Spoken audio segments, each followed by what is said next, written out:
Today's stories include the Elden Ring movie is actually happening, Take-Two removes DEI from its annual report, and a state of play will reportedly happen in June. We'll have all this and more because this is Kinda Funny Games Daily.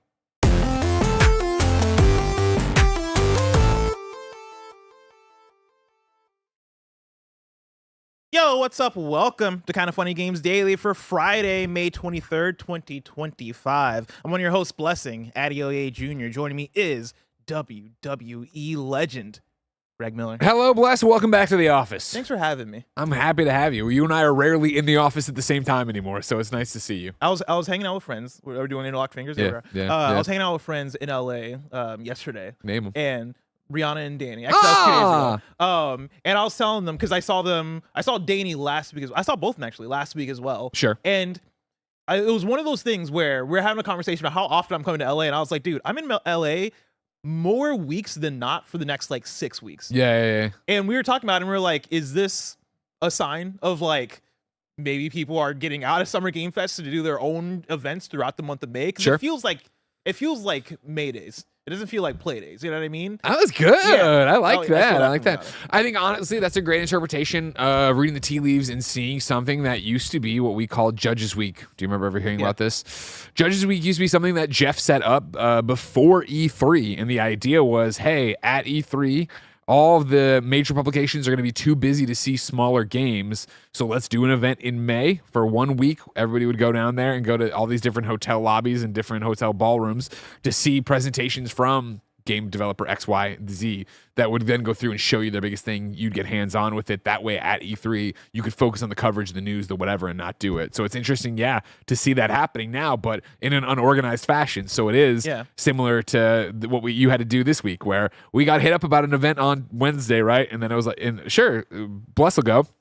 And then 2 days later, a different event hit us up for an event on Thursday. And I was like, well, Blessing's already there, so if you'll pay for a hotel room, that'll work. And they said, it's very much an unorganized version of that because, you're going to get lost in SGF. I think we talk about how we cover Playdays itself from SGF, right? We're doing it very differently this year, where only I am going to Playdays for Kinda Funny. Oh, we talked about that? We haven't. This is a reveal of that information, everybody. Hey, how are you?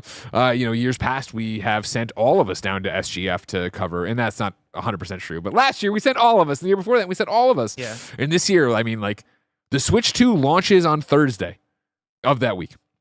You've seen the articles and headlines already that Nintendo is not sending them out ahead of time. So it's like on top of reacting to SGF, reacting to Xbox, reacting to Outer Worlds 2, having pre and post shows for all of that, all of those things, and you're now reviewing a console. How could we send people down there to play Playdays games that are great and cool, but Playdays rarely is, here's the latest PlayStation exclusive. Here's the latest Nintendo. That's not what Playdays is. Playdays is kind of what Judges Week was of, hey, here's a Day of the Devs area booth of all these different games to play. Here's Sega trying to get the newest Sonic out to you, and that's a big deal because it's one of them. Here's, Annapurna, or here's this. Here's this AA space, indie space. We talk a lot about that is faded away in terms of its veracity, but it's still there. The first one that I went to must have been like 2021, 2022. The biggest game there was Sonic Frontiers, which is probably saying something, right? I think the other biggest game there would have been Street Fighter 6. But then, you have like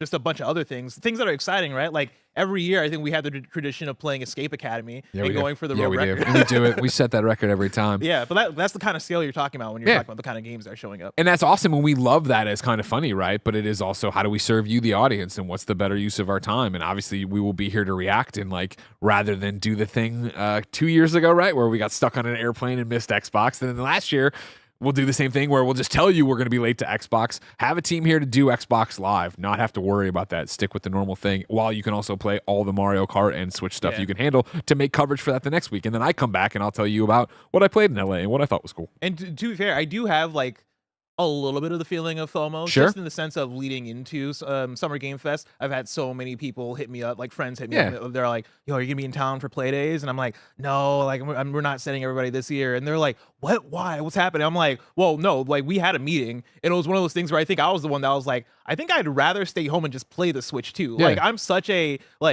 Nintendo freak when it comes to getting my hands on a new Nintendo console. Like, I think so fondly on my first day getting the Switch 1 and just playing Breath of the Wild the whole day and just getting lost, right? Falling in love and being like, yo, this is what it's about. I prefer that experience than for the 4th year in a row, like get on a plane, go down, play, like, I don't want to say random games, right? Because like big upcoming games.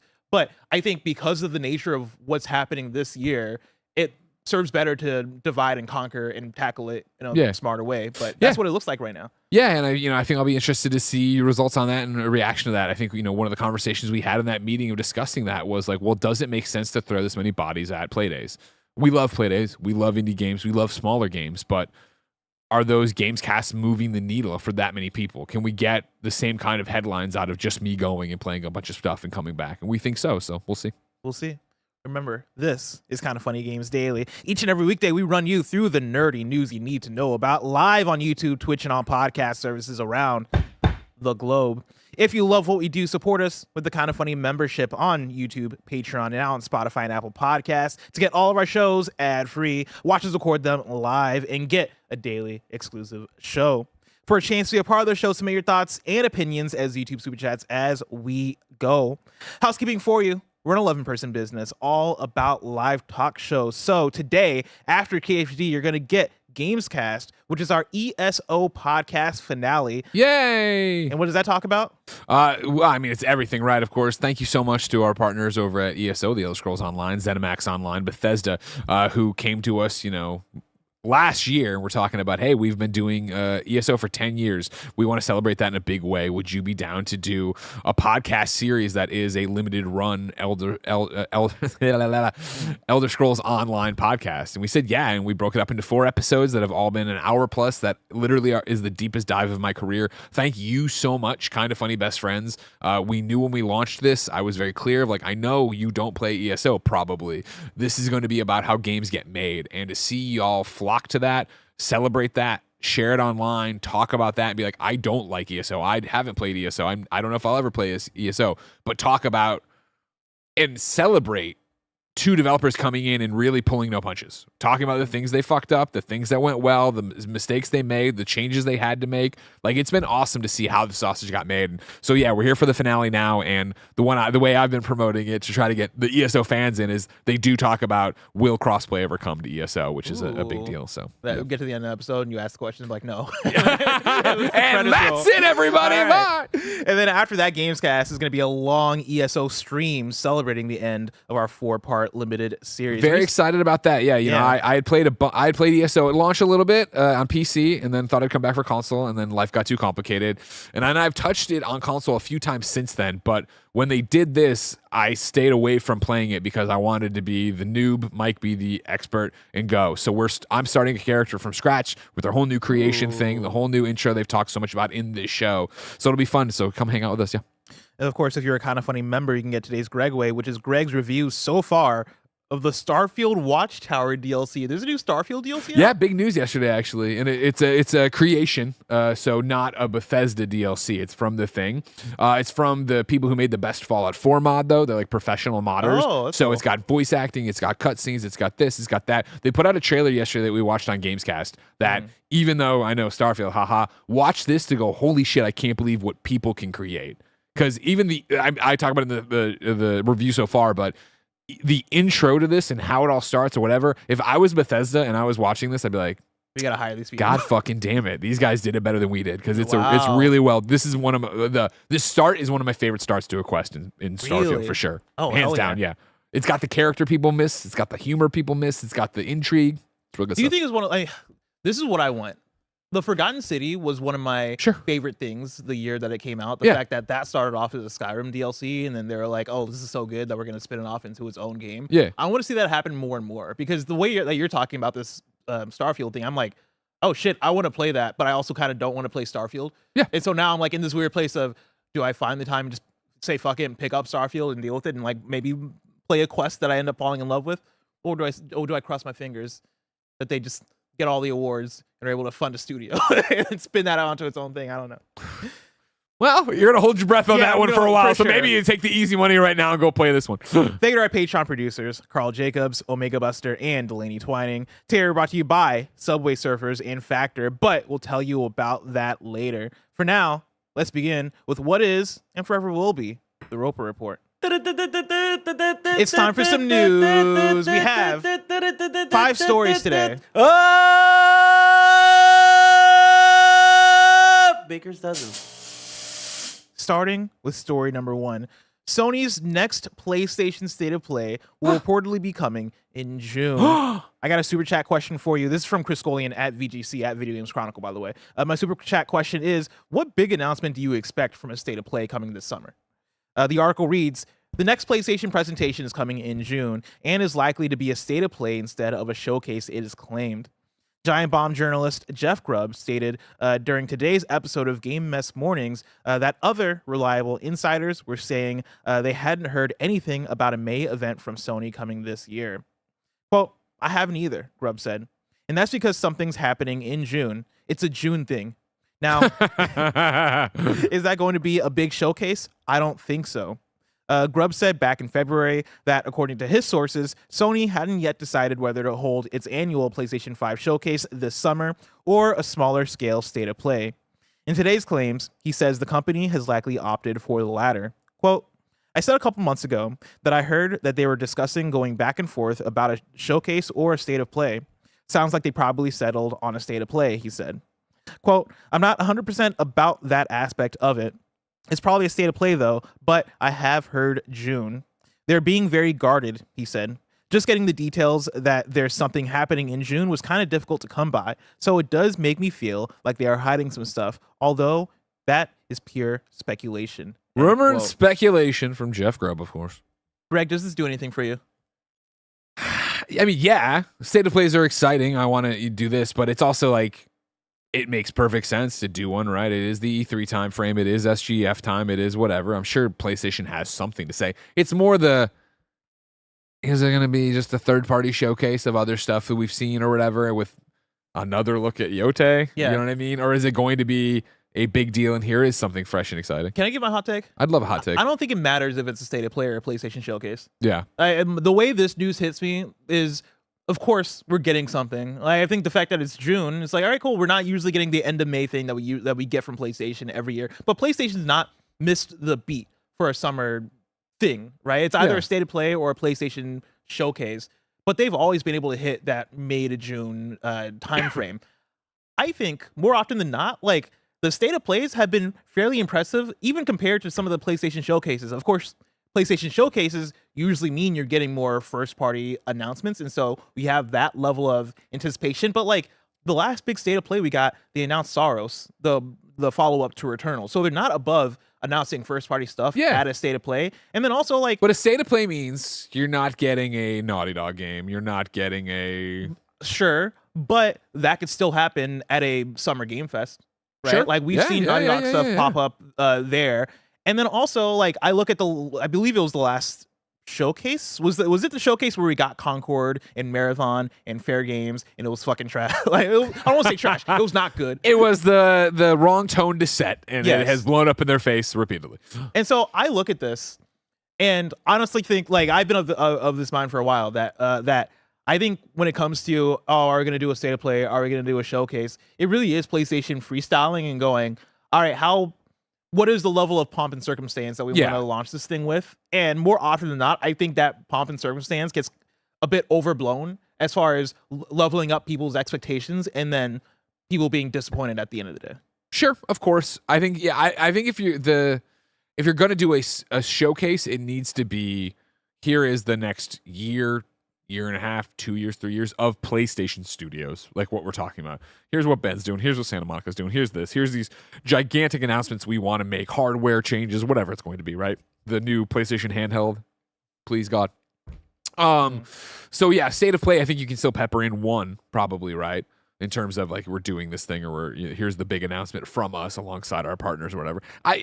That's my thing, is like a showcase, I would be like, oh wow, fuck, okay, they have something to say. A State of Play, I'm like, oh cool, they have something to say, but my expectations aren't, we're going to see the PlayStation 6. We're going to see a handheld. We're going to see Gran Turismo, whatever number. You don't think you would see a handheld at a State of Play? For first look, no, I don't. I don't think you would. I think if anything, as weird as PlayStation is, a handheld would be announced on the blog, and Wired would have the exclusive with it, and then we'd get something in a State of Play about it, soonish. Yeah. What do you think, if this is a State of Play, what new announcement do you think there is to get? Because I immediately jumped to, there have been the rumors of the God of War Greek thing. I believe Greek thing. This was also confirmed by Jeff, I believe, that it's a game. And so a God of War Greek game coming out later this year or maybe early next year. Yeah. I could see that, but I don't view that as I don't expect that to be a big God of War Ragnarok style thing. I assume that that's going to be a smaller scale project. I think it's way more of a side project. And so what we're talking an Uncharted Lost Legacy kind of thing?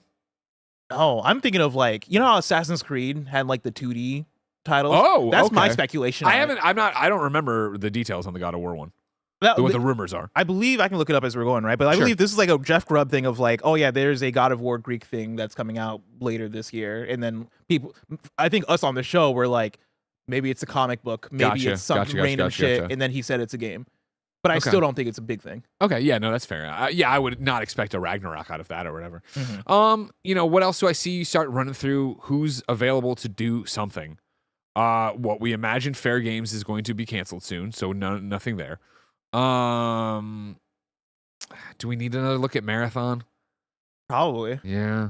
I mean, but not this soon though. Yeah. As far as reports, it seems like they're pushing some of some of those marketing beats. Yeah, maybe this is the beat though, where you push it, because it wasn't a thing of pushing it to changing the verbiage from being an open beta to play tests or something like that was what they were talking about.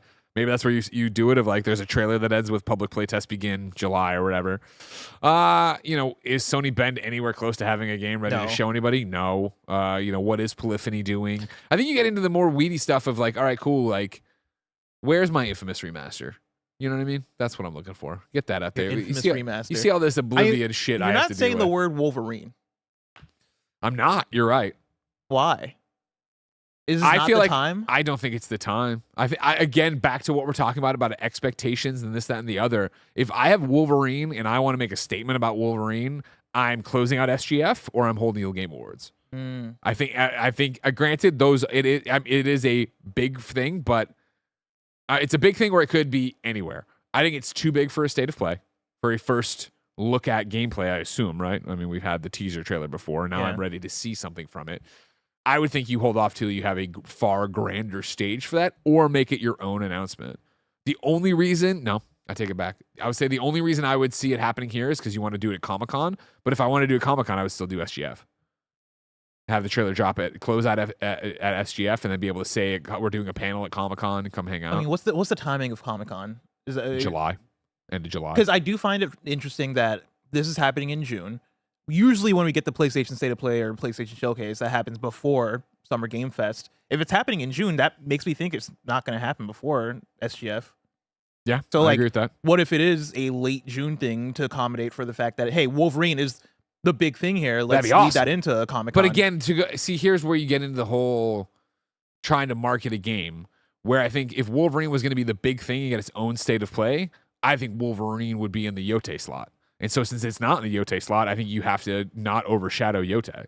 So I think you want to get through the Ghost of Yote marketing cycle before you really lean into Wolverine. I think you can have SGF and you can end with Wolverine, and it's a fucking trailer of Wolverine tearing people apart or whatever, and it says 2026, and we stop there, and then I don't think State of Play has anything for Wolverine in it. Yeah, I buy that. Yeah. I would lean more toward SGF. For Wolverine. 100%. Yeah. I think it's too big for that, so I think you do that.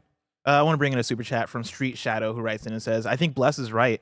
PlayStation are using State of Play as their flexible marketing beat. Then they can use all the other,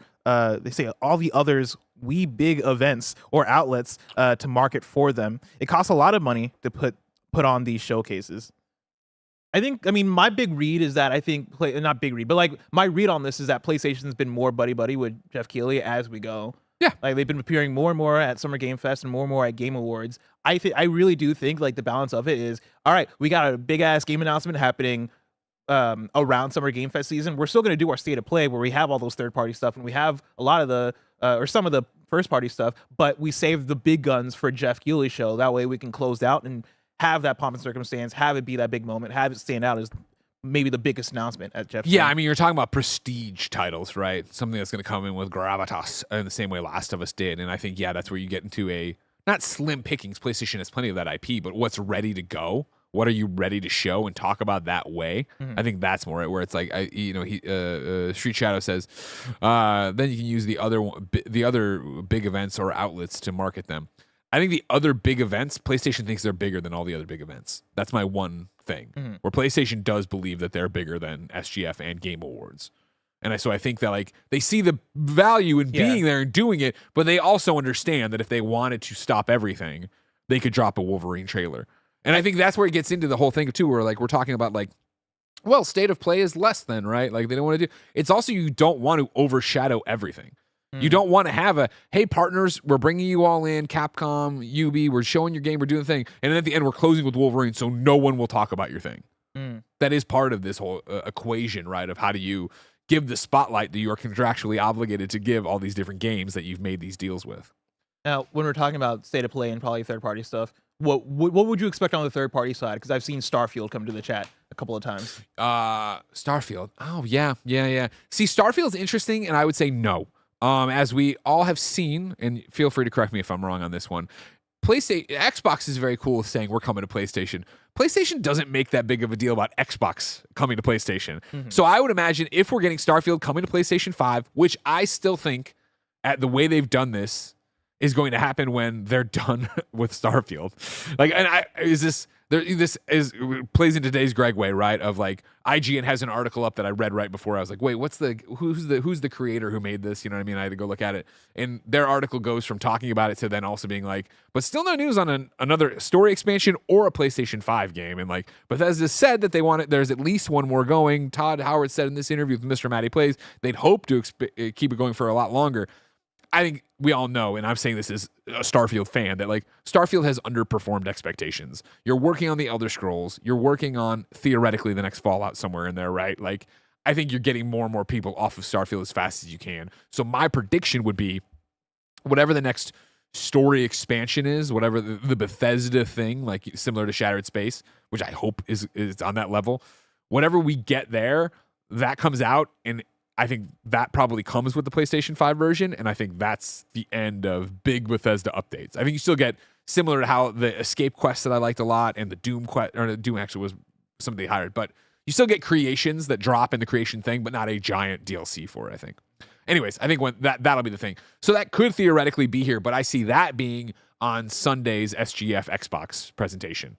Remember, we're getting the Xbox Direct followed by the Outer Worlds 2 Direct. I would imagine if you have to assume if they are doing any kind of expansion update, whatever, for Starfield this year, it gets a section in there to talk about it. And that's where I would think if you're doing PlayStation 5, you say it's all should come to PlayStation 5. But I don't think PlayStation's like, come on our state of play and talk about it. Yeah. To bring in another super chat, CJ Splitson writes in and says, will we see a new Ember Lab game? The studio who did Kena Bridge of Spirits. Eventually. I think yeah. When was Kena? That must have been 2021. Pandemic, I remember. Yeah. I mean, I think it's on the table, right? Like, I think it's as much as any other indie title that's partnered with PlayStation could appear, right? Like, where is Little Devil Inside? Is that even still a video game, right? Yeah. I think that could pop up at any state of play. And I think that's the level of announcements that we're talking about. And I also think, like, again, I feel like we downplay, like, the level of games that we get at state of play sometimes, or at least for like the summer season, because like PlayStation likes to divide and conquer a little bit between the state of play and like an SGF, right? Yeah. I think even if we don't get a big new Blue Point title, because I don't think anybody expects that anytime soon at this point, right? Like, I do think that there's the potential for the third party, first party stuff where it is like, oh yeah, we gave our IP to this studio to make something cool, or like Team Asobi style thing, right? Of, oh, Astrobot was announced and came out the same year. I think we could get a couple of those this summer from PlayStation. I think if you stay to play, I think you can get Astrobot DLC. Ooh, more levels, more stuff. Like there. A bigger, like a, I guess Because I'm trying to think of the Astrobot DLC that we've gotten already, because they did like the speedrun levels that they released about weekly. They did that holiday planet, right? Yeah. Are you thinking something like along those lines or something bigger? No, I think something along those lines. I'd love it to be bigger, but I would think that perhaps even for PlayStation, they didn't expect this to do as well as it did. And so you're working on something smaller for that to announce here, put out maybe at the holidays. I think, then I start, I don't know, as I start to say it, I start to build I feel what would be more of a PlayStation forward state of play than they usually are.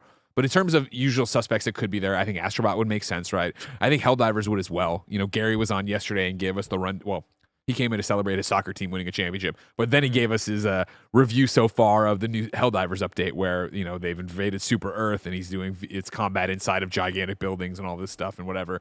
Like, I feel like making a cool trailer out of that you would show at a state of play in like drop a new battle pass at the same time, that could make sense. If you could tie that battle pass into a PlayStation IP, that could be fun. Something there. Calvin Perez has one more I'll pull in. Venom spinoff / DLC or Intergalactic minor update. Intergalactic, no way. Yeah. I think we're so far from Intergalactic still, and I think that you want to talk about a prestige title, the next update you'd get from that is either going to come from Neil in a Variety interview, or they have a deep dive, a big trailer they drop. I think Game Awards again would be something that's the caliber you'd be shooting for there or whatever. Checking on that. Venom spinoff is interesting, but no. I'm a Venom spinoff doubter. Yeah, because people are pulling that like straight from the leaks as like the confirmation that this thing is happening. Yeah, and I don't think that's a good confirmation that a thing is happening. Right? Like, I think for sure they looked into it. Oh yeah, but I just don't think that's no. Like projects get canceled all the time, and like the fact that we haven't heard about it already, and you look at the timeline and stuff that they had in those leaks, I'm like, there's no way. I don't want to say there's no way it's coming out. I just don't believe that it's coming out. I'll believe it when I see it. 100%. Greg, we're gonna move on to story number 2. But before we do, I want to tell you about patreon.com/kindafunny and youtube.com/kindafunnygames, where you can get the Kinda Funny membership, which allows you to get shows ad-free. And speaking of ads, let us tell you about our sponsors. This episode is sponsored by Subway Surfers, the goated endless runner that carried me through middle school, high school, college, and now adulthood is celebrating their 13th birthday, which also marks their 200th world tour update. And they're going big because Subway Surfers decided to travel to not 1, not 2, but 21 different locations in their 200th world tour special event. As Kinda Funny's resident Zoomer, I can seriously say that I adore Subway Surfers. It's one of my favorite comfort games. Grabbing items, completing challenges, and pulling out a hoverboard right as I'm about to hit a train feels just as good now as it did when I was sitting in the back of Mr. Coburn's Spanish class. Play through all 21 destinations to unlock amazing rewards such as characters, hoverboards, and in-game currency. Just tap the 200th World Tour button on the screen to start playing. And exclusively for best friends, head over to kindafunny.com/subwaysurfers or scan the QR code on screen to get a ton of special in-game rewards. The update ends on June 1st, so scan that QR code, download Subway Surfers, and start running if you don't want to miss out on all the rewards. I already did. This episode is brought to you by Factor. When life gets busy, food can sometimes feel like a chore, and the fast food trips can go from a weekly to daily occurrence very fast. So buck those trends and make this season your best with nutritious 2-minute meals from Factor. Eating well has never been this easy. Just heat up and enjoy, giving you more time to do what you want. With 45 weekly menu options, you can pick gourmet meals that fit your goals. Choose from Calorie Smart, Protein Plus, Keto, and more. We at Kinda Funny love Factor meals. Les and Greg love it for a quick lunch in between shows, and I adore it as a healthier alternative instead of the dreaded hump day, too tired to cook, drive-through run, helping me to get on track with my goals. Get started at factormeals.com/kindafunny50off and use code kindafunny50off to get 50% off plus free shipping on your first box. That's code kindafunny50off at factormeals.com/kindafunny50off for 50% off plus free shipping. Factormeals.com/kindafunny50off. And we're back with story number 2. The Elden Ring movie has been confirmed. I'm pulling directly from a press release, and I do have another super chat question for you. Are you excited for an Elden Ring film? Let us know. Bandai Namco Entertainment Inc. and A24 today announced their collaboration with writer and director Alex Garland for a live-action film adaptation of From Software's world-renowned video game Elden Ring. Elden Ring was created under the guidance of From Software's Hidetaka Miyazaki. based on a mythological story written by George R.R. Martin, author of the fantasy novel series A Song of Ice and Fire. Remember when we made a thing of just calling every time George Railroad Martin? George Railroad Martin. To bring the epic world and the intense action of Elden Ring to film, the project will be led by filmmaker Alex Garland, known for Ex Machina, Civil War, and Warfare, as writer and director. The film will be produced by Peter Rice alongside Andrew McDonald and Alan Reich from DNA, and George Railroad Martin and Vince Gerardis. Greg, you hyped for the Elden Ring movie? You excited for this? No. I'm not an Elden Ring guy, though, nor am I a fantasy guy. So I don't know. Like, I'm not, like, this would be my best chance of getting into Elden Ring, right? And so, like, if the trailer was dope and there was some cool shit happening there or whatever. Did he do Annihilation?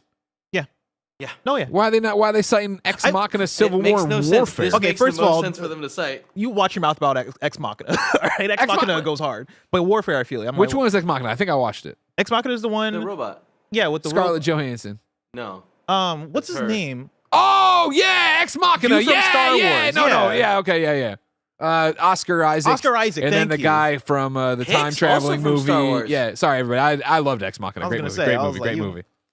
Yeah, but Civil War, I never watched but it. It was too close. the visuals in Annihilation. Yeah, but it was a bad movie. It wasn't a bad movie. Wait, Annihilation was a bad movie? It was not a bad I did movie. not like it was. Annihilation. It was. Here's what I'll say. Again, messed it's up bad and on the deep. good bad scale. If I'm exploring the entire, if we're using it was mediocre. I don't think you got it. I don't think you got it. I remember Bless. loving Annihilation, but right now I couldn't tell you one thing that happens in Annihilation. Yeah. A woman goes to a place. I remember that. Yep. Shit's weird. Somebody leaves that isn't who they thought it was. Is a dreamy thing. I don't know. Yeah. Could have been really cool, wasn't? The Anyways, bubble changes you. The bubble changes you. I am interested to see how you do an Elden Ring movie.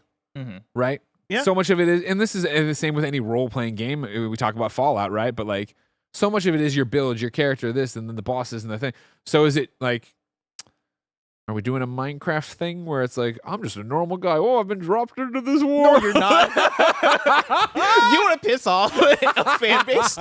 You do. Bandai Namco's like, what are we doing? You do an Elden Ring isekai is how you piss people off. I am very fascinated by this because I think it's they got a super crew of money makers here, and I think that's the thing that fascinates me the most is when I think about an Elden Ring movie, me personally, as somebody who Please, really you know the source material. yeah, I know the source material, and I really love Elden Ring. I wouldn't want an Elden Ring movie, and I'm somebody who I think is more on the skeptical side as a whole when it comes to video game adaptations and like the acceleration of video game adaptations, right? Whenever we get a new video game adaptation story, I'm like, all right, here we go. They're making a split fiction movie. All right, they're making a to a T cartoon, even though I would love a to a T cartoon, but it feels like they're announcing a new one of these every other week. And when I think about why I love video games, I think that some of that gets lost in the translation of 100%. removing the gameplay and putting a thing on screen. And even when I'm watching, you bring up Fallout, right? I'll bring up like a conversation of Fallout versus Last of Us and how they tackle their adaptations, because I think both of them are very good. Last of Us, for me, as somebody who likes the show and loves the game, I feel like is less of a necessary adaptation versus something like Fallout. Because Fallout does do a great job of going, all right, what do people want out of the world from Fallout? What do you get when you play the game of Fallout? And they give us an original story. They give us like these original vaults. They give us essentially like new quests to go on with this crew of characters, and it feels so true to Fallout. Whereas Last of Us, in a lot of ways, is giving me the cutscenes again in a reinterpretation. In a lot of ways, I feel like when I think of season 2 of Last of Us versus Last of Us 2, right? Like they have to figure things out as far as, all right, how do we invoke the violent like bloodthirst of Ellie in The Last of Us 2 when we remove the gameplay of it and like the stretch of the player having to kill a bunch of people to like get to Nora and get to these things, right? Like they have to like figure out how to change things and figure out how to make that make sense for TV. And I think in a way that kind of inherently strips away what makes playing The Last of Us 2 special. I think that game works better as a game than it inherently does as a TV show. Elden Ring is another one that I think works inherently better as a game than I think it can as a movie, because that's a game that is about exploration. That is a game about uncovering items and seeing with your eyes like, oh, I walked into this village and there are these fucked up weird frog people that are now coming at me. What the fuck is the story behind these frog people? And then learning it later down the road in like these unique ways. That is going to be so difficult to do through a movie. Not even difficult. That's impossible to do through a movie. And I think they can find their own thing with it. Alex Garland is fucking talented, right?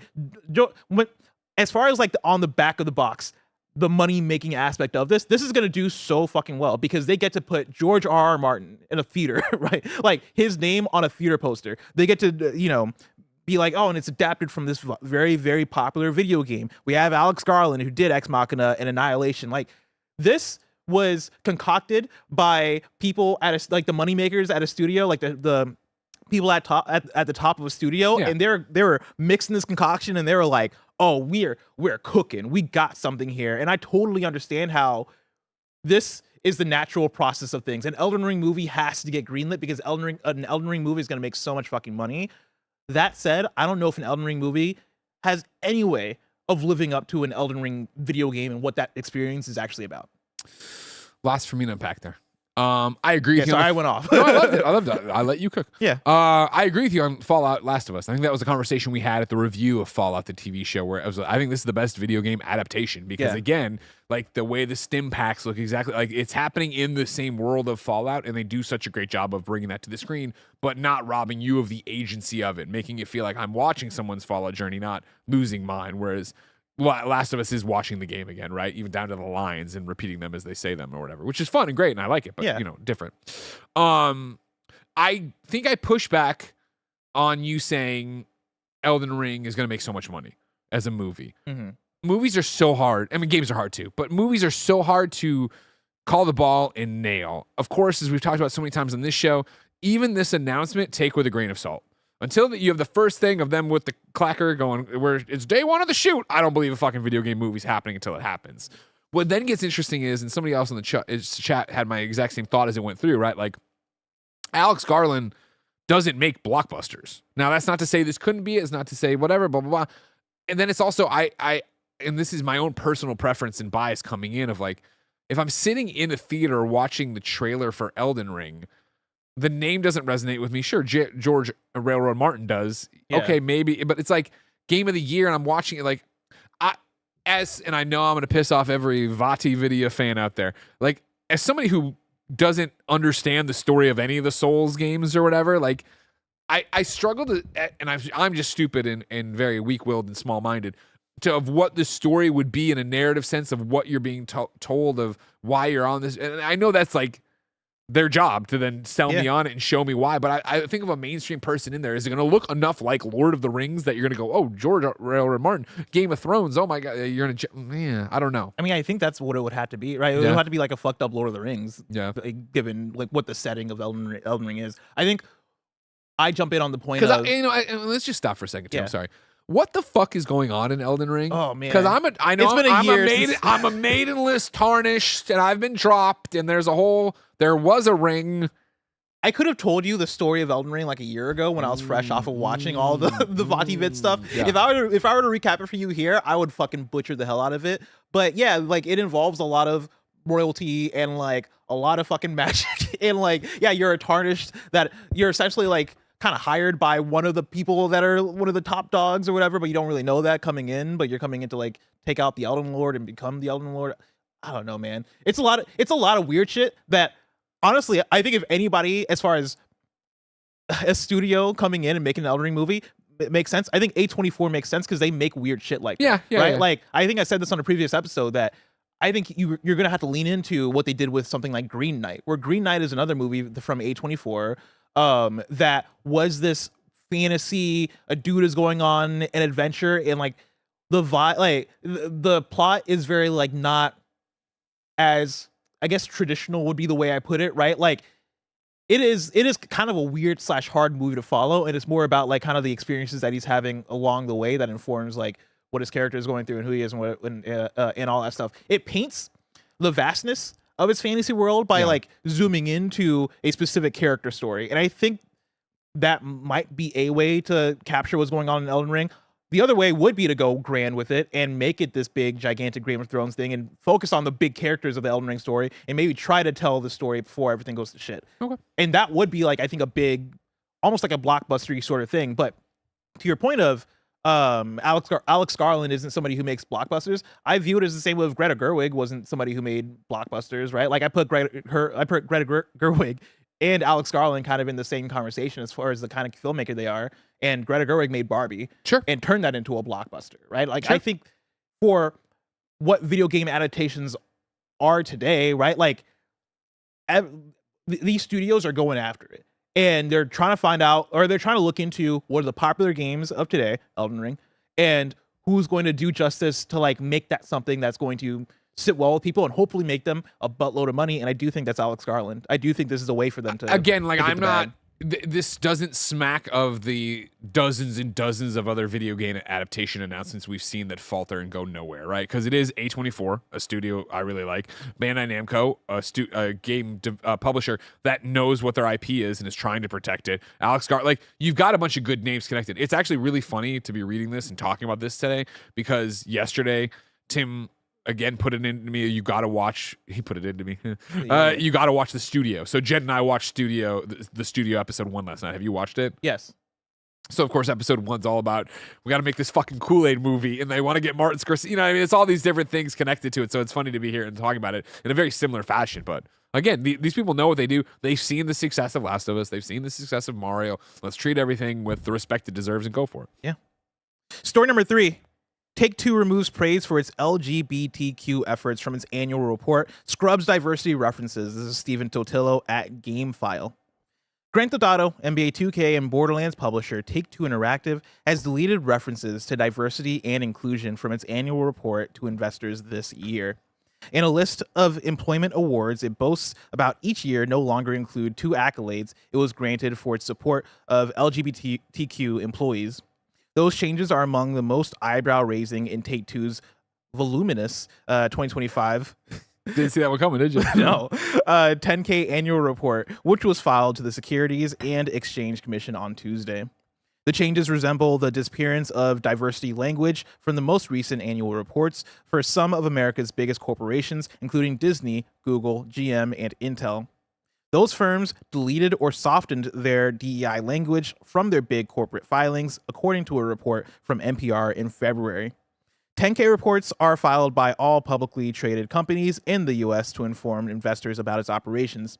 They offer a thorough look at how a company defines itself, how its business works, the risks it believes it faces, and how it has performed financially. Take-Two has not explained its changes and declined to comment when asked. I wonder why. I can't imagine why they made these changes. And declined to comment when asked about them by Game File. The changes are nevertheless consistent with a company that would want to avoid the attention of the Trump administration. In March, the Justice Department and Equal Employment Opportunity Commission, amplifying U.S. President Donald Trump's disdain for DEI, stated that, quote, DEI initiatives, policies, programs, or practices may be unlawful if they involve an employer or other covered entity taking an employment action motivated, in whole or in part, by an employee's or applicant's race, sex, or another protected characteristic, end quote. In Take-Two's 2024 10K report to investors, it began a section titled Diversity, Equity, and Inclusion with the sentence, quote, we firmly believe that diverse teams are more valuable and effective and that diversity is key to our success, end quote. In the 2025 version, that section has been relabeled as Community and Engagement, and the opening line now states, quote, we firmly believe that diversity of thought drives the innovation that is integral to our success, end quote. So they're still about diversity, just of thought. Just of thought. Just of thought. Yeah. Yeah. Greg, what's your response to this? I mean, fuck them. Fuck everybody. It's the whole, I mean, like, what it really strikes me with is when Pride Month comes around or when Black Lives Matter was happening and all these companies change their profile pics and everybody's like, you're not gonna stick with this. This isn't, you're just doing this. This is embarrassing. Why? And then of course, they would change them back and they act like they're on everybody's side. They act like they're on the right side. They're on the side of the money. They're on the side of the money because they're a giant corporation. And it's like funny to sit there and wrestle with it in your head. Not even wrestle with it, but just go back and forth on it of like, on the one hand, fuck you and fuck everybody else who was like, diversity, equity, inclusion really matters to us. We're making a stand. And then as soon as it wasn't popular, like, I'm gone on that. Not going to do that. Not going to do that.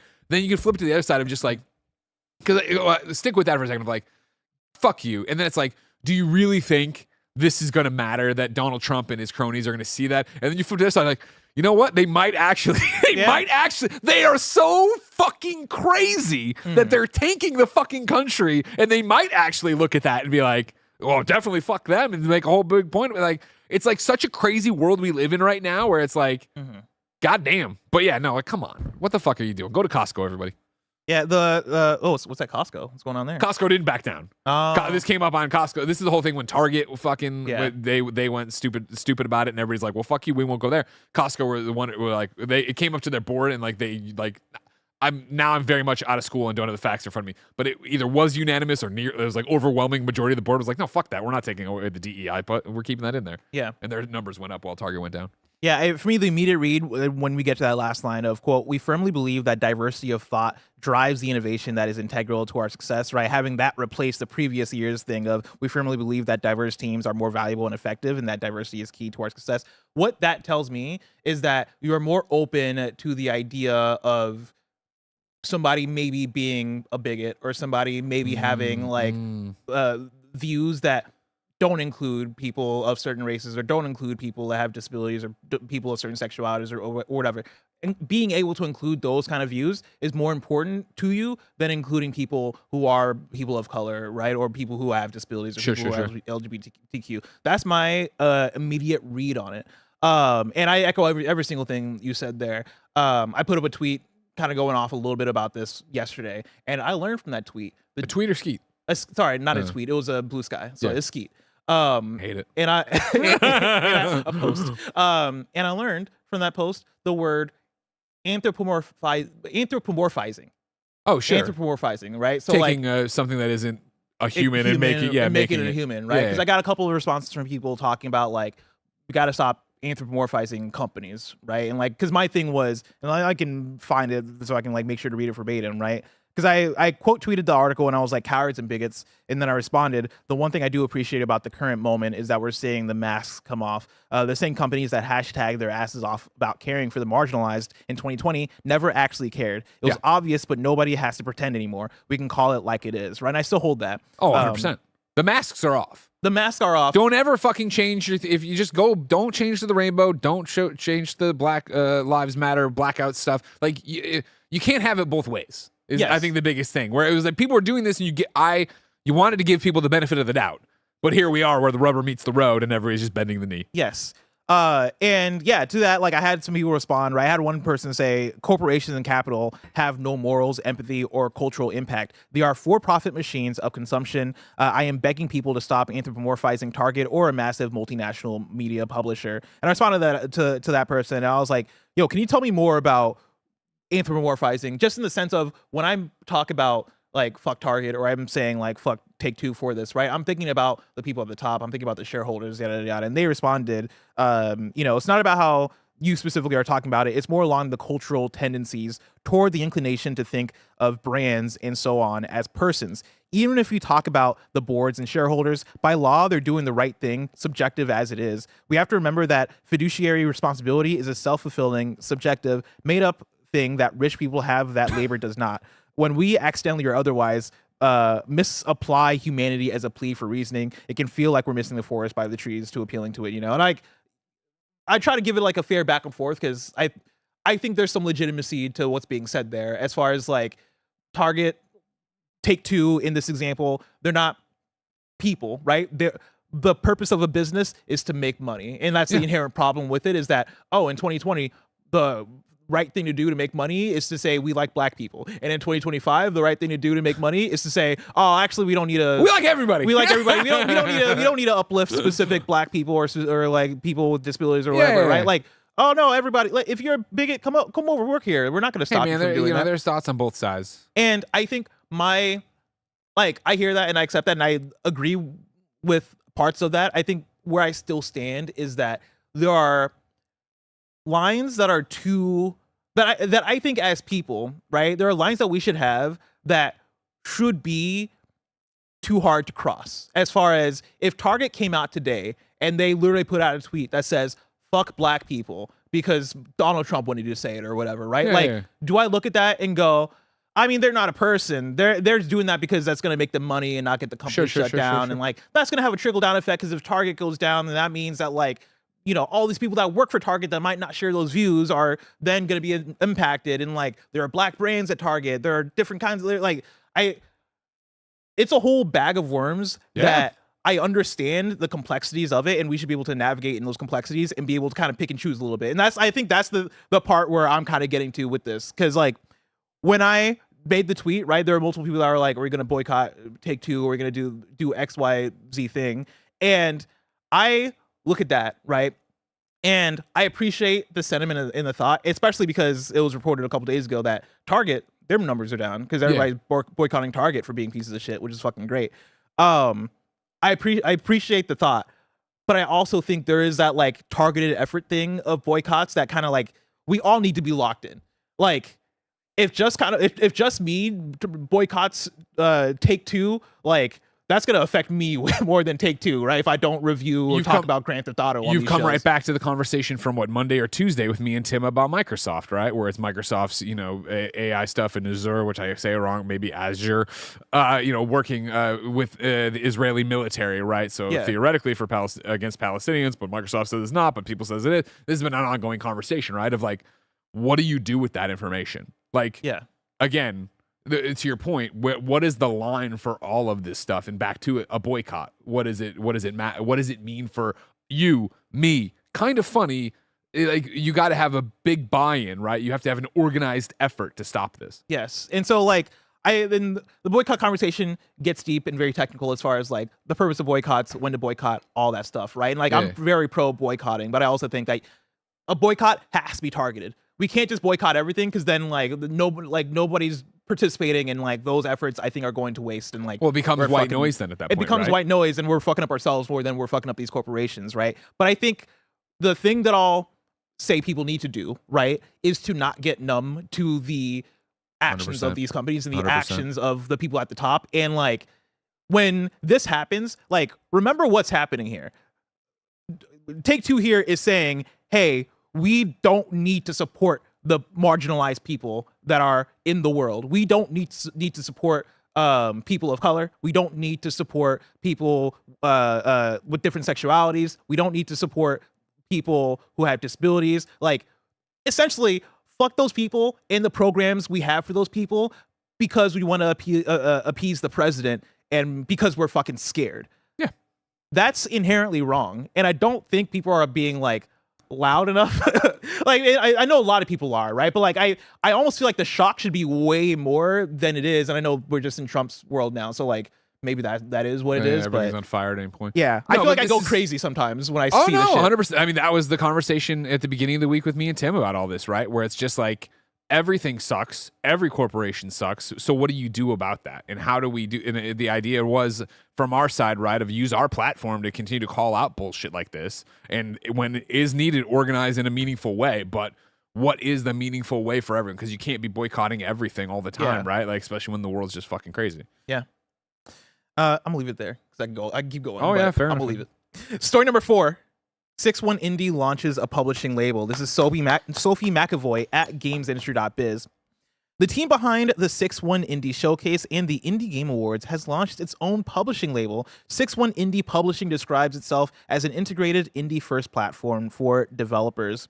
It'll offer support in launch strategy, media relations, and showcase integration, as well as development support in areas including QA testing and localization. Quote, the number of games hitting the market grows by the day, but unfortunately, the people to cover and amplify them seem to dwindle just as fast, said 6-1 Indie creative director Mike Townsrow. Quote, 6-1 Indie has evolved into an ecosystem that can now offer a unique opportunity to get indies in front of players through fresh, unconventional means, end quote. He added, we're not building a publishing label for the old industry. We're building one for the new wave of indie, where passion, connection, and creative control comes first. Indies deserve more than a checklist. They deserve a major push backed by authenticity, genuine enthusiasm, and a new approach for an unpredictable industry, end quote. That's fucking awesome. Yeah, of course. That's really cool. Huge shout out to 6-1 Indie. We talked to their 6-1 Indie showcase was yesterday. We talked a little bit about it in We News. Urged everybody to go over there and watch it because it wrapped up obviously just as we were going live. But yeah, this was big news out of it. It's super cool for it. Obviously, there are a lot of indies out there who need help. You know what I mean? There's so many games happening at all points in time that it'll be interesting to see this. I'll be interested to see who runs to it, who their first games are, what when they're coming out. I do think you can go to 61indie.com/publishing to learn more about it if you're an indie developer and want to work with them. Publishing at 61indie.com. It is important, I think, to call out, since we're talking about publishers, right? Usually when you talk about publishers, not usually I guess, but most of the time, you're talking about people giving money, right? Mm-hmm. Over on their site. What we don't offer, while we're still indie ourselves, we don't offer funding at this time, but we'll gladly research funding opportunities, help you craft pitches, and connect you with potential partners to kickstart conversations.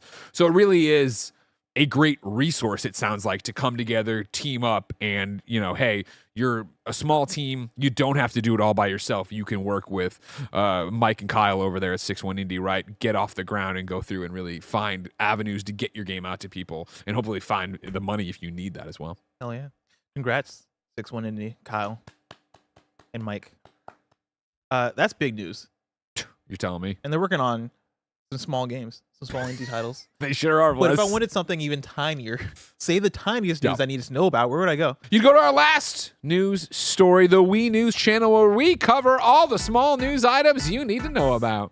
We News for you, story number 5. The Federal Trade Commission has officially dropped its case against Microsoft's acquisition of Activision Blizzard. It's finally over. We can rest. This happened. I didn't even know. I was like, I'm not going to read it. Who cares? It's done. From GameSpot, a big new update for Steam OS is here after months of development in beta. Steam OS version 3.7.8 includes a lot of fixes and improvements on a system level and will also introduce a battery saver feature for the Steam Deck for the first time. Really exciting. Another story from GameSpot, Nintendo will need your phone number to use Switch 2 Game Chat, the new social hub for the upcoming hybrid system. The company states that the mobile digits are an additional security measure for using the feature that provides online voice chat and sharing gameplay streams with friends. Personally, I say good. Yeah, right? I know I saw some people bristle about this. Obviously, a million different things have my fucking phone number for verifications. And I think when you're talking about Nintendo and what they seem to try to be doing with Game Chat, of really opening it up and having it be a platform kids can use and do, like, there needs to be additional protections there. And I like the idea that you can't just, I know through like a Google voice number you probably could, but you can't just like be whipping up weird accounts and stuff to be weird. But I could be wrong. Next up, NetEase Games has announced that the official launch timing for Marvel Mystic Mayhem will be June 25th, 2025 for both iOS and Android. Speaking I'm of pre-registered. Oh, yeah? I don't know if I'll ever play What it. is that? It looks like an auto battler. Oh. Yeah, it looked like one of those things where they're just going to go out and smash, but I don't care. Cool. Give me superheroes. Marvel characters smashing. Marvel Games and NetEase Games have also unveiled full details for Season 2.5 Hellfire Gala for Marvel Rivals. The continuation of the game's second season is set to kick off May 30th and will introduce Ultron as a playable hero, along with it. That's how he sounds. Yeah. Along with play a game with me. Along with a new map, Araco.